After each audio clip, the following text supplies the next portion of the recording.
Anything directly, Okay. um, Just to recap, you were saying that we need to get the relationship straightened out between the foundation and the house so that we can yes, figure out how to accept donations. yes. So I can try to distill that down into really a couple of choices. One is that um, if the foundation owns the house, we we can, without any caution, we can maintain our asset that is on the balance sheet, which is the house. That means we can pay for repair and maintenance and capital improvements, but operating costs, probably not. Um, so I know with Delta Psi down to RPI, they they strongly recommended that the foundation should own the house, and that way it can direct its monies that it takes in to the house more readily. So we talked a little bit months ago about this 50-50 rule. It's not really a rule, it's a guideline. And that guideline was articulated as, of the monies that we receive donated to the foundation, we need to make sure that probably at least, or that a good deal of it go to the community and not necessarily all to the house. We had said 50-50 is a rule. It's not really a rule. It's more of just a guideline on how to maintain a good appearance, because once a year we're going to have to report back to the IRS, including some financial reporting. And if it looks out of line, they can redact our tax exempt status. They move us from a 501(c)(3) to a 501(c)(7). So right now we're highly incentivized to keep our C3 status. So if if the house were owned by the foundation, donors can give to the foundation, and we can give money back uh, according to some straight face tests of, we give some to the house, but we also have to give some nearly equal amount to the community. So that really limits on what we can give back to the house. If if the house were to buy if the foundation were to buy the house for fair market value, um, which is what the guidelines say, the IRS guidelines say we should do, it's approximately, at the time Phil donated, it was just short of $600,000. That was fair market value on that day, and that's defensible. Today, it's worth more than that because we've added well over $250,000 of tangible assets to that. So that would simply add to the fair market value, bringing us a little bit closer to $1 million fair market value. So hypothetically, if the housing corp sold us, that would have to pay them. The foundation would have to pay the housing corp for that asset. So if it were $1 million, how are we going to do that? Is we could hold the paper in the form of a mortgage. We'd have a first position on the house. So when you structure a mortgage like that, it has to pass the sniff test, the IRS, about it can't be a special. It has to be the same type of deal would be offered to another entity, meaning that you can't give a 0% interest loan, as an example, or you can't give 100-year term on a mortgage. Just doesn't pass the sniff test. Maximum sniffability, in my opinion, is you can go up to 30 years, and we know that there's a minimum interest rate of about 4%, give or take. Every year they post what that minimum interest rate has to be considered arm's length transaction. If, for example, we gave ourselves a 1% interest rate, what they would do is they would say, no, no, no, that doesn't work that way. We're going to assess you the difference between fair market value interest rate and what you're doing. So we want to avoid that. So now that if you play along with this hypothetical example, say, okay, well, where the heck's the foundation going to get the money to pay for that mortgage promissory note? Well, that would be donations, of course. So at what rate do we pay it off? If you do a straight line amortization and do monthly payments or actually annual payments on $1 million, it's probably in the neighborhood of 60 to $65,000 per year would be the annual payment. So until we know what our fundraising is going to be, we can't really plan on that very well. So what are some other options in terms of payment? Um, we think that we can stretch this out to, as long as we do something on a regular basis and we account for it contemporaneously, meaning the same time we do the transactions and not try to reconstruct things after the fact, uh, we might be able to go out to 3 years. We only make a mortgage payment every third year. So whatever that number is, it's in our interest to get the best possible flexibility we can on repayment terms. Certainly, those repayment terms would include a clause for no penalty for early payment. That's a fairly common term in promissory notes and mortgages, etc. So if we have a windfall of money, or for some reason we want to transfer money to the housing corp at a faster rate than just the mortgage would dictate, we can do that if we have very flexible repayment terms. So now when that money comes into the house, when I say house, it's synonymous with housing corporation. When we make our mortgage payment, now that money that's the housing corp's money to do whatever they want to do with it, which is great. So that's where we're leaning. Pat Marino is a retired attorney. He was more of a real estate developer than he practiced law, so he's a great resource. We had a conversation today. He understands, he agrees with this, the way we framed it, and he's going to consult some of his attorneys who are retired and specialize in tax law and real estate law for a second opinion. I know Sean's son also asked within his firm and got a few opinions about this. So I guess conversely, if we could, I haven't vetted this fully, but we could possibly sell the house from the housing corp to the foundation for a $1 price. The concern there would be is we have to book the gift.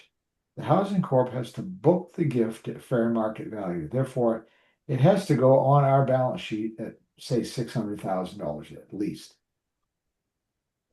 So if we sell that for $1, we're creating, I believe, a taxable event on that 600. So, and then we get the complexity of, we can't, the housing corp can't receive money as easily from us to do things like repair and maintenance. So that's where we're at. What we'd like to do is get this simplified and get the process nailed down so that we can tell our donors with no confusion. It has to be in a one-sentence narrative. If you give to the foundation and you are very concerned that you want your donation going completely to the house, if you stipulate that, we have to guarantee that, and we can do that in a variety of ways. Certainly, we can do it just as simply as if we've got a whale that comes in and says, "Listen, I've got $100,000, but you need to guarantee me that every dollar of that goes to the housing corporation." Then that would be what we call a Directed would donation. be a donor directed gift, right?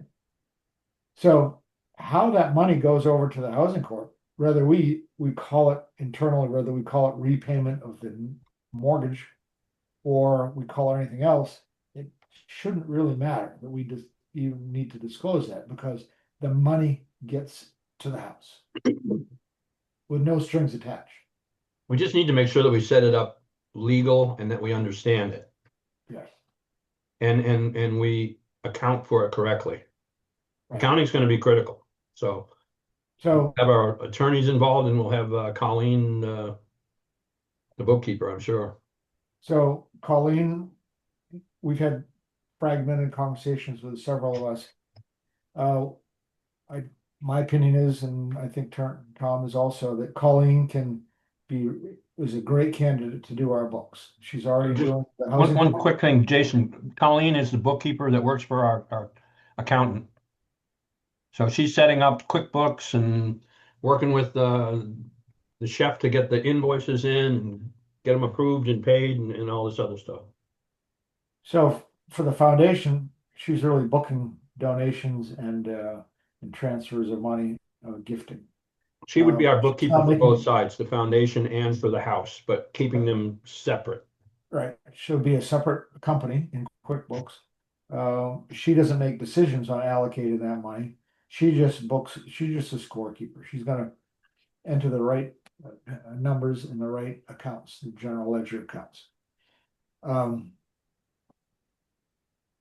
Tom is gonna talk to Pennington to get a proposal for them as to what their fee would be for us for if we use Pennington to do the administration of donor funds. So that they would be tracking who's committed, pledged, what the progress is, certainly follow up with the thank you letters and all the mechanics of getting that money in. Um, Notifications and maybe even some uh, fundraising fundraising materials. Yeah, but if we do, if we just have to make sure Pennington knows they have to keep it separate also. Oh, yeah. I mean, it's two, um, like two completely different things. Yep. So that we gotta, I mean, that might be confusing for Jessie, she's pretty bright, but Well, this is a She good may not point, be the Sean. one she may not be the one that handles that part of the account. that I'll would be be good. talking with That would probably be better. So what's the guy's name? I'm gonna play devil's advocate a little bit here. So if I was Phil Morse and I heard words like mortgage and donations paying off the mortgage and then or if I was a brother who wanted to make a donation to pay off a mortgage, I'd be like, what's going on here? I thought Phil bought the house and donated it. Now we got a mortgage, and if I'm Phil, he's gonna be like, what do you mean a mortgage? I donated the house. Yeah, that's a really hot point, and I have a call with him tomorrow.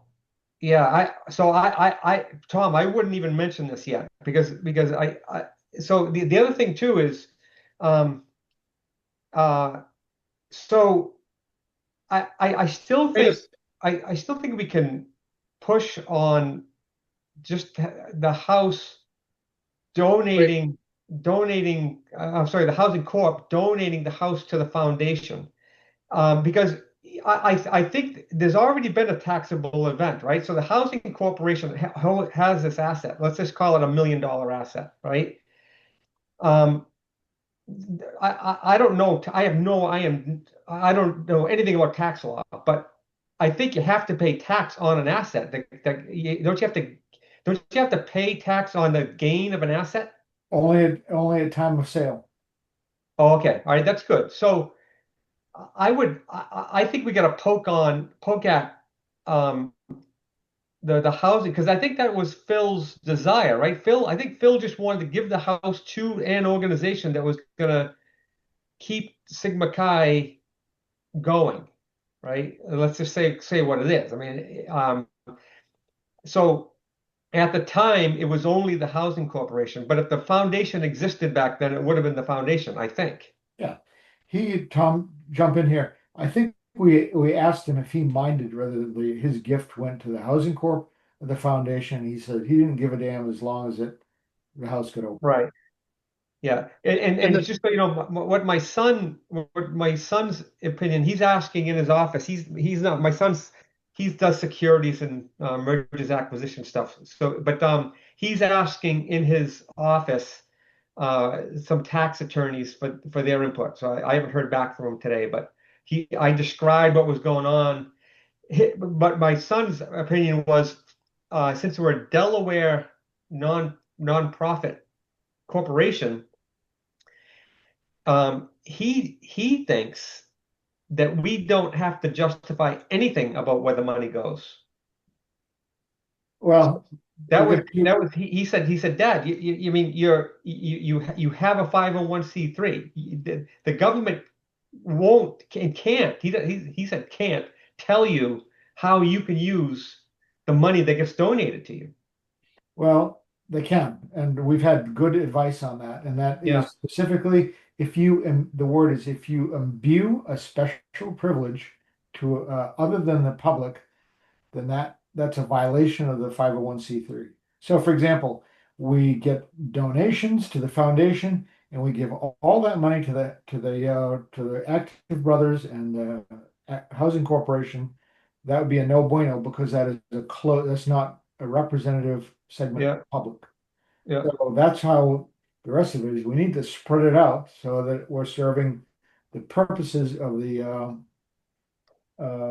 mission statement of the foundation, which And just so you know, back about 4 or 5 months ago, I was on a call with Bruce and I think it was with the Paulsonelli, the law firm, and I don't remember if anybody else was on, but we were going through all the documents, and one of the things that came up was um, one of the other fraternities who did the same thing. I think it may have been RPI who did the same thing. Bruce was Yeah. saying that for the first 3 years, of the foundation, the majority of the donations went to the fraternity house because the fraternity house needed a lot of work.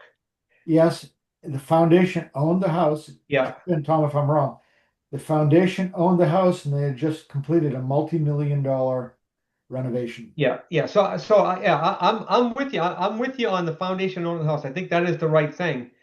I just think we got to do everything we can to avoid that mortgage word.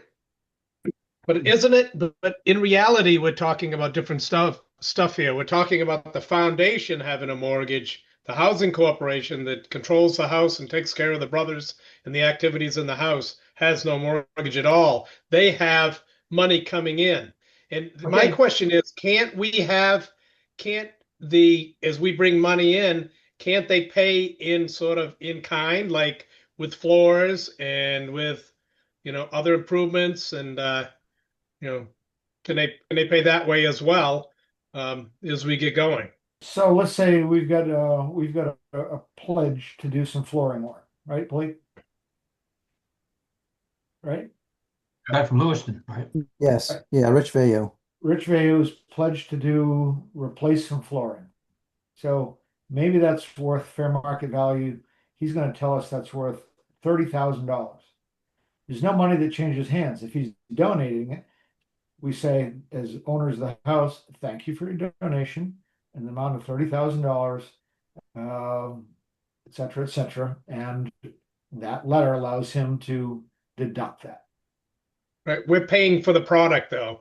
He's No. doing the He was going to do the labor for free. We pay, it was like 12 or 15 grand for the material for the living room, I think. Okay, Other way around. whatever part he's not billing us for is a donation, and we just need to give him a receipt for that. Hey, Right. Murph, on your call with Phil, why don't you pick his brains about this? Because he's probably done this 1,000 times, Yes. and he'll understand. If you do a mortgage, you're going to get paid back somewhere else. It's, do we sell it at a fair market value and create a mortgage, or do we do a dollar? Just ask him, and I'm sure he'll give some recommendations. I'll give you a Yeah. contrarian view on that. I would not recommend that. Every time we've asked him to get involved with any sort of details, he said, whoa, I'm giving you the house. I just want to stand back and watch, but I do not want any more involvement than that. Well, So- but he may be willing to give us one of his guys, advice. one of his people. Yeah, and if he doesn't want to get I'll feel involved, him out. I'll feel him out. All right. yeah, and if he Because doesn't he want to get hasn't involved, heard- at least he He knows. knows that we're doing a 501c3, and he knows that it's been approved. But he doesn't, other than what Brad Jenkins has told him, which he doesn't know the nuts and bolts of what we've been discussing. Well, And he's fine with no 501(c)(3) on his purchase, period.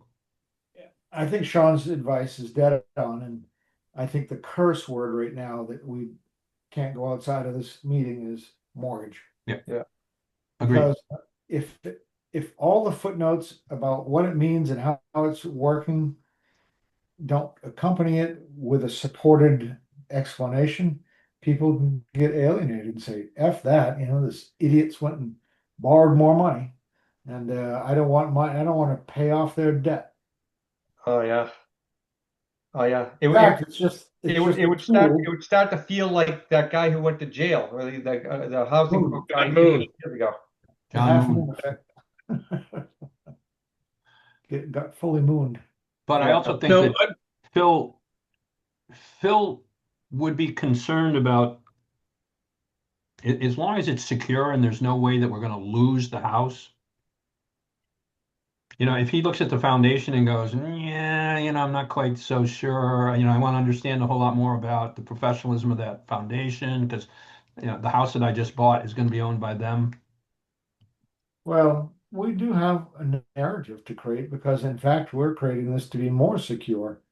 Oh, If we- I agree. I'm just thinking out loud. how do we do that? I want to know how we do it, because I get nervous too. Suddenly, people that are on everybody here moves on, and then somebody, does something rogue with the foundation, and they start neglecting the house, and they just do the Dirigo stuff. What's with the house then? Well, we have the opportunity for these boards. We can't have serving on both boards at one time, Right. but certainly through collaboration, we got to keep these things interwoven. So what Yeah. you're saying is your concern is what happens How? if if either entity, what happens if the housing corp is in trouble? Or what happens if the foundation's in trouble? What Right. happens? Exactly. Hey guys, Well, like Yeah, the house, gotta- our issue is sustainability. We want to make sure that the foundation is sustainable and the house is sustainable. And that comes down to everything that we talked about earlier about lining up, replacements and more board members and that kind of thing. Yeah, also keep in mind, don't forget, people can still donate to the housing corporation. Yeah. If people, because there's some people who make $1,000 donation, $2,000 donation, they don't give a shit, right? So we oughta, Kimby, to address your concern, we ought to tell people, if you don't want it to be tax deductible, donate to the housing corporation. Foundation should only be, my opinion is, only be for the people who want to use it as a tax donation. All right, now run that out though. If you do donate to the foundation, here's the guidelines of how we'll use the money. It would be nice to say that we have the ability of funneling I agree. any of your money that you want to go to the housing Yep. corporation. You can Yep. stipulate that. Yep, I agree. Yep. Good. But I'm just trying to address Kimby's concern, right? What happens 10 years from now when we've all moved on? I hope I'm still alive, but I don't know if you'll still want me on the board, Dan, but 10 years from now. But Don't be asking me. but yeah, we should make sure that the housing corporation has money. I mean, that's we should make sure, and maybe we have an internal policy that minimum 25% of the donations automatically go to the housing corporation, right? Well, we can do any of that. Yeah, We can do that as a foundation. If we're giving them money, we can put stipulations on it. yeah, In good business planning, we should have 2 years operating budget in Yeah. us for working capital. yeah. So we take a look at what our Rainy day, we can call it a rainy day fund or a, it's just working capital. You're going to be in it and out of it. It's just for cash flow stuff, but it gives you that buffer. You could have some bad months and still not be in risk. Hey guys, I gotta drop off. Appreciate it, and I'll talk with you guys later. Danny, I'll catch up with you tomorrow. Alrighty, Yeah, Thanks, All Mike. right. Yeah. yeah. Thanks, Mike. I mean, we're not going to get into a whole lot of more nitty-gritty detail, but I mean, we got approved. We need to try and figure out, how to start accepting funds as soon as we can. But Well, so we need to get some of the big picture. We need to say all right, if you're ready to donate, here's the address and here's how we're going to book it. Yeah. So we need to get the accounting in place first. Yeah, we need to get a bank account. Yeah. Pat Marino also had a list of other things, housekeeping things to do from a board administration governance point of view. Okay, good. we hit most of them. Election of officers, authorization to set up the foundation bank account, insurance for directors.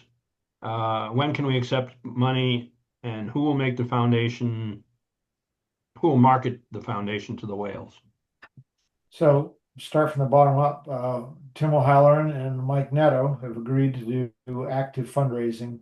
And Dale Johnson as well. Okay, good. In their world of financial planners, one of our best opportunities to tap this minimum Distribution requirements.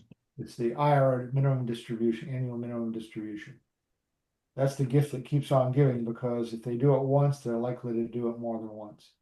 Yeah, Jason, just in talking with the folks at RPI who've done this, and we used the same attorneys and all the rest of it. They said they were doing a capital campaign for a house renovation when they started this. I think, as Sean said, they they paid like 3 years for the house renovation before they did anything else with the money. But they had told the IRS, or somehow they had told them that they had 7 or 8 years to be able to direct all monies to pay off that mortgage. right. They paid it off in 3 years. They paid all the mortgage off in 3 years. Yeah. The point, Jason, that I brought up for is they said they were making more money after the capital campaign ended, once they had the foundation in place, because of estate planning, minimum distribution requirement. People just got it into their planning, and it just becomes automatic. A lot of their distributions, they need to do 10,000 this year or pay tax on it. So as Sean said, sometimes it just becomes regular. It's like, oh shit, put that to Sigma Chi, put that to Sigma Chi, and it becomes an annual. So again, having, annual pledges. Nads and Dale Johnson and Tim selling this, once somebody says, hey, I'm interested, we sick these guys on them. Not sick them on them, but.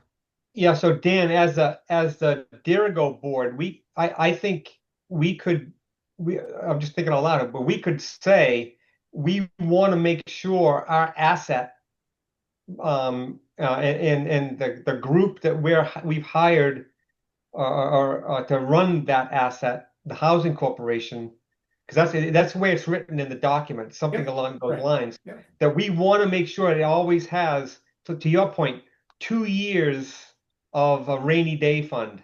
And as a board, I think we can calculate that. We can say, and that equals, and we'll review it annually, we'll review that amount to make sure so it might be $280,000. That's the amount we want to have in the rainy day fund. I think that's very, very much within our rights. But responsibilities, actually. We can't give that money directly to the housing corp. But we can keep it in a rainy day fund available to them. Yes, we can escrow it. Right.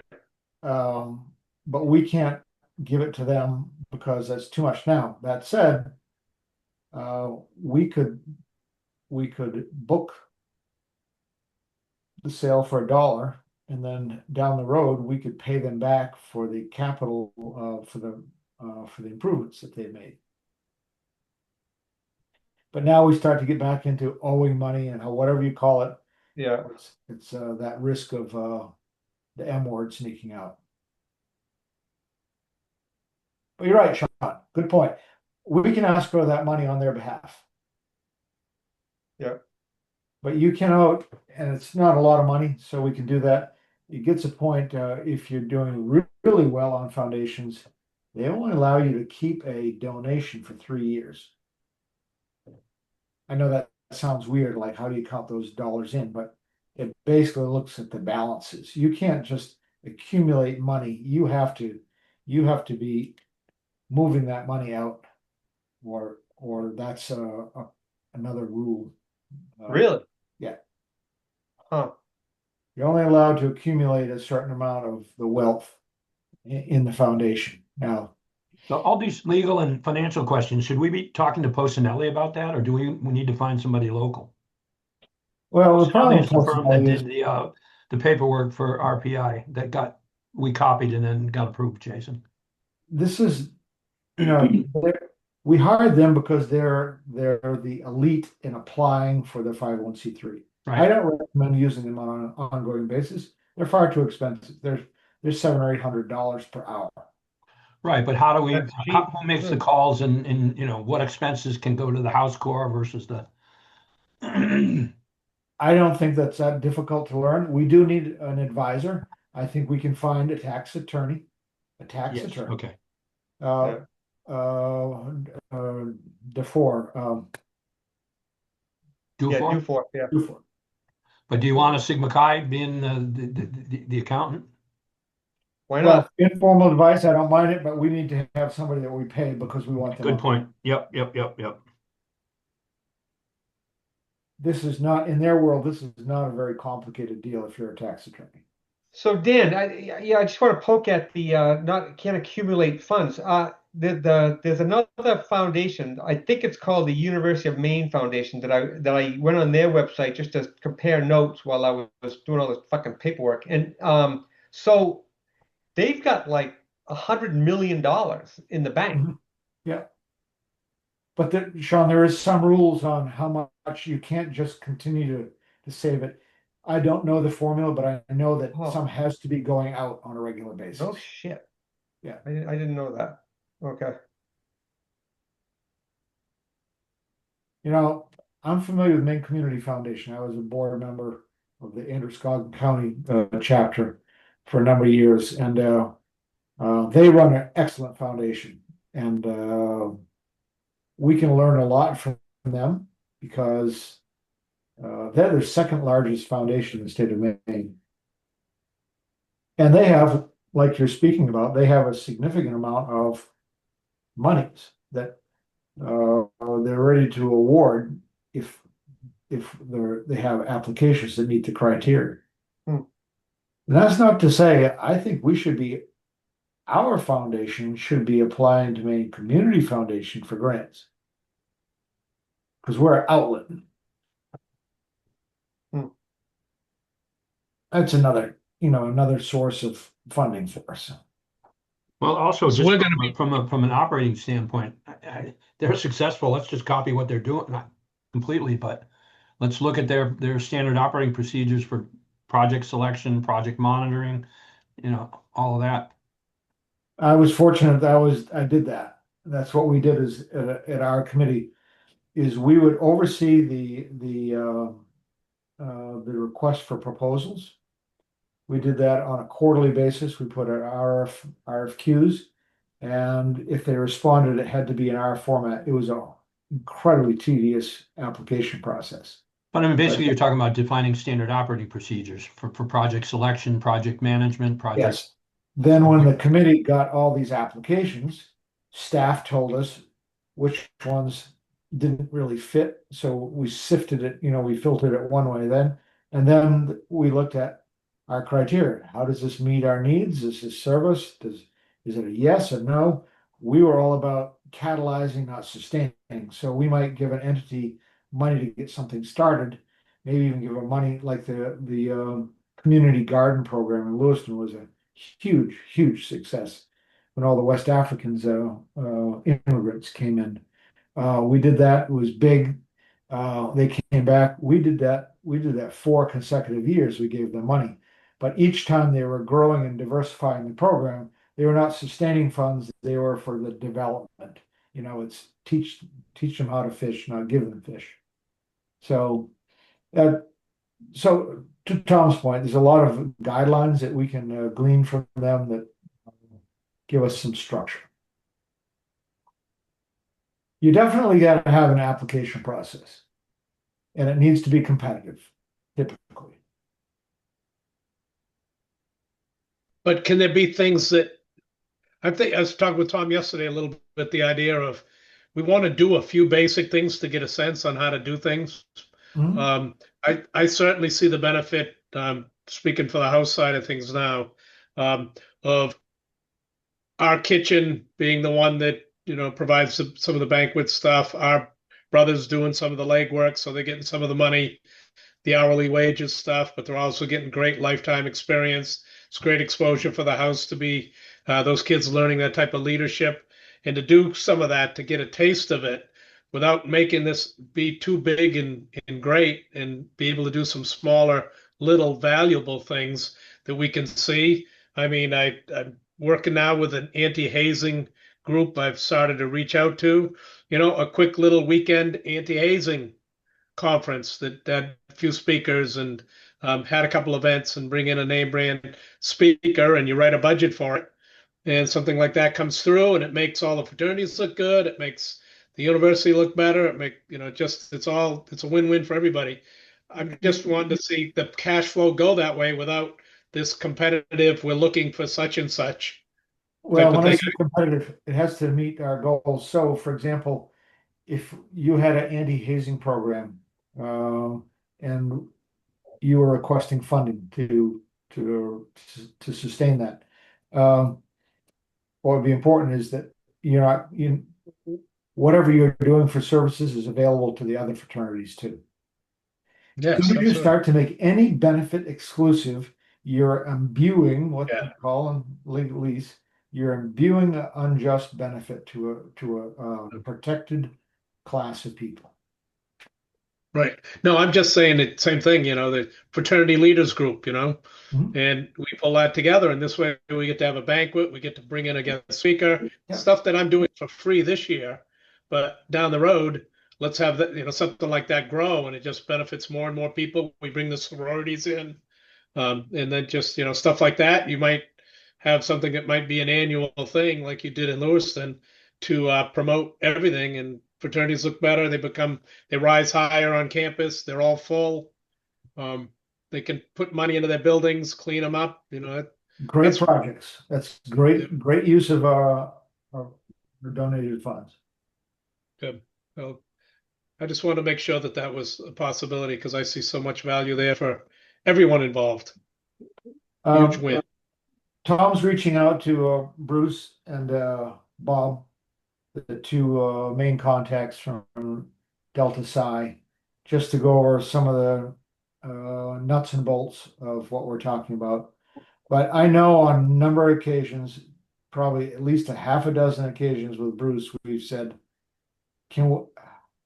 how do we get money to the chapter? And he said, not a problem. If the foundation owns the house, it's not a problem.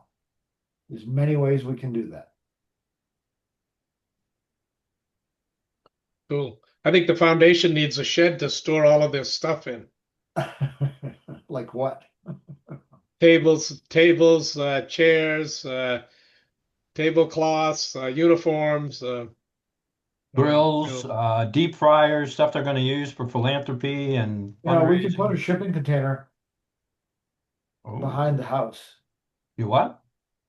Put a 10 or 20 foot shipping container for storage and we could dress it up a little bit so it doesn't look like a shipping container. My brother just bought one of those it's a one use. They call it a single use. Single over, yeah. Temporary structures, you don't need Beautiful. permits or How anything for it. much? Is it cheaper than a shed or what? No, Oh, yeah. it's more than a shed, but not much. But 40 it footer? can be, it's about a 20 footer is about $4,000. I just bought a couple 2 weeks ago. Yeah. A lot more secure than a shed. Yeah, Yeah. a lot more. Good point, Well- because you don't have to worry about anybody breaking into it. It can be relocated. It's never constituted. It'll always be considered personal property and not real property. So there's a lot of benefits of them, other than the stigma attached with, oh my God, they put a shipping container behind their house. So we Paint a need, mural on it, turn it into smart, yeah, would put metal siding on it and dress it up just a little bit, and nobody will say anything. We got to put a basketball hoop on it though? Yeah, we can put it on end, I suppose. Yeah, you could use one end and put opposed to, you know. I Um, don't, we have to get permission from the university to put something like that on it, I bet. It's their land. Anyway, Anything, whether it's a shed or a container or anything. right? we will not use the word container, guys. Agreed. It'll be shed. Shed. As soon as, trust me, as soon as you say the word container, it has such a negative stigma. Cool. All right, well, we're not going to get a whole lot more done, but I mean, we need to figure out I did, my list was just, we ultimately need an administrator. I don't know if that's our bookkeeper or whoever, but somebody to make sure we're up to date on all the filings, reporting. That would be that wouldn't be the bookkeeper. That would be Colleen or John, the guy that is, she's got a guy, John, working for her that's actually doing the work. John no, I'm Davis. thinking about who's doing the fundraising, brain cramp. Who did you hire to do fundraising? Oh, Pennington, Pennington, yeah. Pulsenetti and Pennington. I'm P's confused. I believe let's continue through, follow through and have that discussion. Pennington. Yep, okay. See what they charge. That's what they do, guys. This is, let's not aim low. I just want to share the one thing is when we almost missing the point, and it should always be mentioned every day, is what types of things we're going to do and the benefits of this. So I put in the chat that early brainstorm document of some ideas of what we can do, and I think they're growing every day. But so if you go in the chat, if you can get the chat open, you can click on it and save it or ask me to share it permanently with you. But if you keep that link. That's a good, I know you had shared that before and some great ideas that we can build on. And there's some of those that are prepackaged already. Where did this come from? From me. Okay. And this is ideas for the foundation. Is that what it is? Or Yeah, Absolutely. Yep. gifting ideas. We had said months ago, hey, we'll start brainstorming all the ideas and get them on the the paper. only thing is, can be, I hate to be a ball buster, but don't call it the Roro Educational Foundation. Yeah, I just. Dirigo. Yeah, it's gonna. Oh, thank you. Yeah, I'll change it now, and you'll see that change immediately. Thank you. Sean, This started before that name ever came up. Thank you. It reminds us of that discipline. We've got to keep the wall between the two organizations. Yep. It's changed already if you reload. okay, yeah, I see it. And I looked up the proper pronunciation of Dirigo. It's Dirigo, which. Are you kidding? No, That's funny because you hear hundreds of people on TV and radio and everything call it Dirigo. Yeah. Dirigo? Dirigo. Is it native? It's derived from Latin. It's a Latin word, actually. Yeah, it's a Latin word. Means we lead, or Yeah. Like that.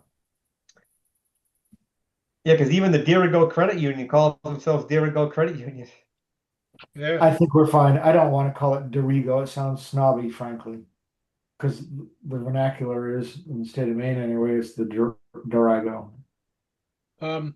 Something that we can roll out really cheaply to get some publicity is that Everfi stuff down near the bottom. Everfi, banks pay for schools to get Everfi.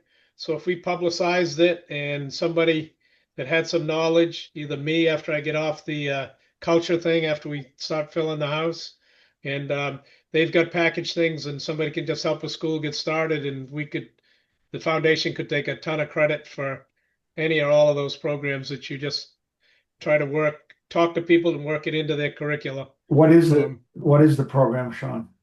It's all online stuff that also has discussion pieces with it. It's kind of video interactive. Some of it's even comic strips, like what do they call it? Those books, Jason, you must know. Those books that are like comic strips. They're something novels. Graphic novels. Graphic novels. Yeah, and some of them have that type of format in it. Um, some of the different learning. So that's something that would cost us next to nothing to get a ton of advertising our name, the name out there of the foundation. Or I could help somebody from the foundation do that or whatever. So the schools administer the program? Yes, but they get the program, but we could help and do the educational piece. And like you say, set up a 1 day thing and bring in people and share these things are available to you. And these people can help you guys do something like this at your school or part-time. Or schools are being a lot more creative. I just saw Telstar is doing a ninth grade year completely outdoors, which is really cool. Because we know ninth graders and have unique needs similar to kind of sixth and seventh graders. And so I think schools are more open and have more flexibility to do unique things. So you can start working in things. So if their school board, school district is excited about something that they offer, because the banks of Maine have supported the financial management one completely, and will pay for schools to have it, and they'll even do some support. But they obviously need a little bit of help with maybe boosting it and getting it the word out. So, like I say, a certain 1 day event that you invited school leaders and a couple of good keynote speakers, you could probably get a lot of interest and a lot of go power out of it. But the easy thing to set up, hardly any cost and lots of benefits. So some stuff, just possibilities, but so a lot that stuff would all be just fun stuff to see people thrive, and the stuff Pat Marino's ideas for the assisting and doing stuff that the university might even grant credit hours for stuff, cool, unique pieces that aren't necessarily hit on enough, Financial or people literacy. can't see reality. Financial literacy. It's like, yeah, it's literacy, and the same idea with like engineering. Everybody goes to Maine for engineering. Most of them don't know what the hell engineering is. All they do is come in thinking we got like 4 engineers in the house now. Little Danny Antonucci is going to be a mechanical engineer. And he says, well, I just want to do something to help people. And so I think I've got to go in the military so that I can feel that I'm giving back. And, as much as he's smart and he's got a great goal and I'm happy for his plan, but man, wouldn't it be nice to have a job fair on engineering to show all the different types of engineering and stuff a kid could get into, but not necessarily job fair, but more of an education thing, like Tom was just saying. So, Well, we one can thing, one thing's for sure is so many opportunities for us to gift and to catalyze. and just So find a few little niches, and we could do some things really easy and repeat them year to year, and people love it. So anything we can sponsor that is hosted at the house is really beneficial for us. And Todd will cater it. Todd is planning to do a catering business on the side. So we've got a kitchen. And so the foundation can pay for the kitchen and Todd and the labor. And boy, everybody's winning big time. And they're picking up the speaker at the airport. Those kids, people will be knocking the doors down to become members if they see kids getting those opportunities. Well, let's take that as our inspiration to get this some of these mechanics done in the next 2 weeks. And we need that money. We need that money over to the chapter in a hurry. So that's Yeah, I mean, if we get, I mean, I think there's about 100K looking to come in. And we could just get rid of that RMF life safety loan. Because right now we're paying what, $3,000 a month on the 100K. I mean, whatever it is, we need to pay off the debts ASAP. Agreed. Because if we can really start hitting fundraising and say we are debt free. Yep. Anyway. Awesome. All right. Well, why don't we call it quits for now? I'll speak with Bruce Kasner and then Bob Eckert at RPI. And I've got a few more if needed, I'll have them come in on a Zoom call, and everybody can ask them questions. Well, I think we've done a good job at distilling this down into how is the house going to be owned. So once we have that, concurrently, we're going to get an administrator for the donations and the gifting and all that, and a bookkeeper to keep score. 2 separate entities. Yeah. So That's our action plan, fellas. Yeah, and a promise that they'll do a lifelong commitment to Roro somehow. That's the only thing that worries me. Yep. Alrighty, All right, guys. All right, thank you. see you later. Have a good Good night. night. Right. Good one. Thanks, Jacob.